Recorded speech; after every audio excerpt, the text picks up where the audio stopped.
Assalamualaikum. Hey, gimana kabarnya anak-anak kelas 9? Ketemu lagi di pelajaran matematika pada hari ini. Oke, di absen dulu ya. Masuk semua ya. Oke, alhamdulillah masuk semua. Dan pada hari ini buka bukunya dan kita akan belajar mengenai fungsi kuadrat di GeoGebra menggunakan GeoGebra. Ya, nah sebentar. Kita share dulu. Oke. Nah, di sini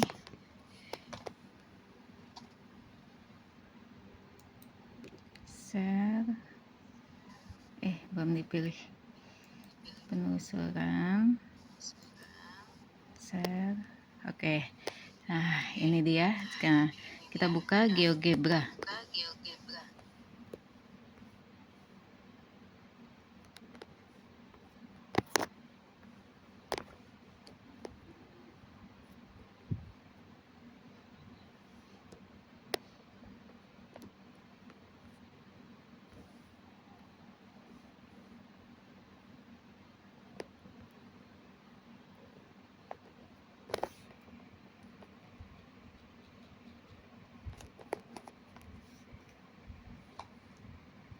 Nah, di GeoGebra ini diklik yang ini. Oke.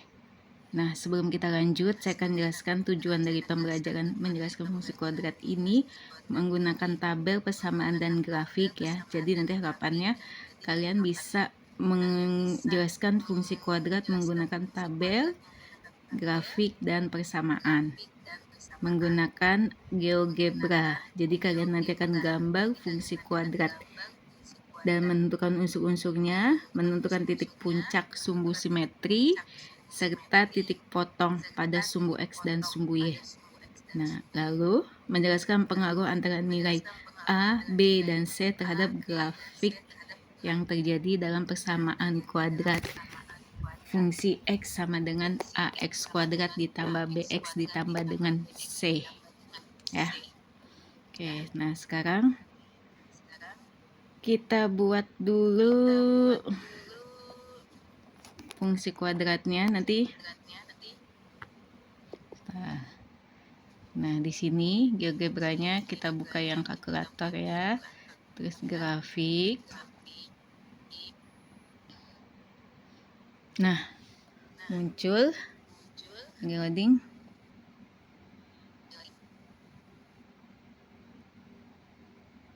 Oke. Nah, muncul tampilannya. Ini keyboardnya, kalian bisa mengetik apapun yang kalian mau. Terus ini sumbu Y, sedangkan yang vertikal adalah sumbu X, yang dimana nanti kita bisa menuliskan fungsi persamaan fungsinya di sini. Oke.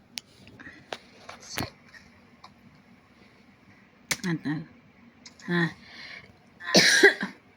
muncul bunyi persamaannya, yang dimana sisi kiri adalah min 5, sedangkan sisi kanan 5, dimana posisi A nya adalah 1, B1, dan C1. Bagaimana kalau kita geser ke kanan dan kita geser ke kiri? Apa yang terjadi pada kurva ini? Ya, ini posisinya ada di sini, masing-masing sumbu X1 dan sumbu Y-nya juga 1. Sekarang kita geser A-nya menjadi 2, sedangkan B-nya 0. Ketika A-nya kita geser menjadi positif, maka kurva akan semakin mengecil. Ya. Namun jika ini kita pindahkan ke kiri atau semakin negatif, kurvanya akan ke bawah. Oke. Semakin negatif, kurva A negatif, maka kurva akan terbalik atau menghadap ke bawah. Sedangkan jika kurvanya Jika A-nya kita arahkan ke positif, kurva akan mengecil dan ke atas bentuknya ya. Oke, kita kembali. Nah, posisinya seperti tadi lagi. Sekarang kita aplikasikan pengaruh terhadap B jika B berubah. Yaitu jika kita geser ke kanan, kurva akan positif akan berada di sebelah kiri atau berada di sumbu X negatif dan sumbu Y-nya negatif. Ya, titik potongnya ketemu sumbu X negatif, sumbu Y negatif. Sedangkan jika kita geser ke kiri, maka sumbu X positif, sumbu Y positif, dan kurva positif. Tetap masih menghadap ke atas. Pengaruh B baik positif ataupun negatif hanya berpengaruh pada posisi di mana kurva itu berada di posisi kanan kah untuk positif, sedangkan sebelah kiri negatif. Semakin ke kanan semakin positif, semakin ke kiri semakin negatif. Berusaha berpindah ke kanan dan ke kiri ya. Jadi untuk A tadi kurva menghadap ke atas atau ke bawah, jika positif dia akan menghadap ke atas, jika negatif berhadap ke bawah. Jadi sedangkan B semakin positif dia akan semakin mengarah ke kanan, sedangkan semakin dia negatif dia akan bergeser ke kiri.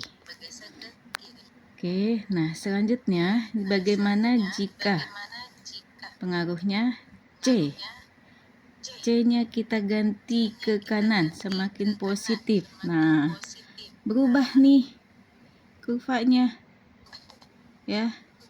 Kurvanya semakin naik ke atas. Oke.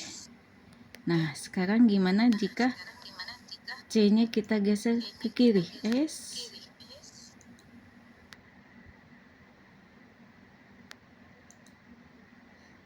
C-nya kita geser ke kiri ke angka negatif. Kurvanya akan semakin ke bawah. Oke, ya. Udah paham ya? Pergerakan dari persamaan X kuadrat ditambah persamaan fungsi kuadrat dari AX kuadrat ditambah BX kuadrat ditambah C. Jika A-nya positif, maka kurva akan naik ke atas. Jika kurva A-nya negatif, grafik akan menurun ke bawah. Sedangkan jika B bergeser ke kanan atau semakin positif, sedangkan jika ke kiri, dia akan menjadi negatif.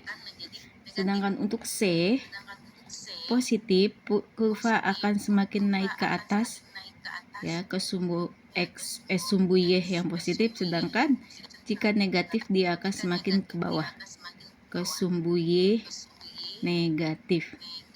Oke, jadi pengaruh antara perubahan dari fungsi kuadrat AX kuadrat dan BX kuadrat tambah C adalah dipengaruhi oleh berapapun nominal bilangan bulat dari variabel A, B, dan C-nya. Ya, paham ya? Coba nanti kalian coba kembali, bisa dimodifikasi persamaan kuadratnya untuk mengetahui sejauh mana dan bagaimana pengaruhnya terhadap angka dalam persamaan fungsi X atau dalam hal ini fungsi kuadrat. Demikian pelajaran hari ini. Nanti kalian buat kelompok lalu dikerjakan tugasnya masing-masing. Satu kelompok 2 orang membuat dan menjelaskan tentang fungsi kuadrat menggunakan GeoGebra. Oke, sekian. Terima kasih. Assalamualaikum warahmatullahi wabarakatuh.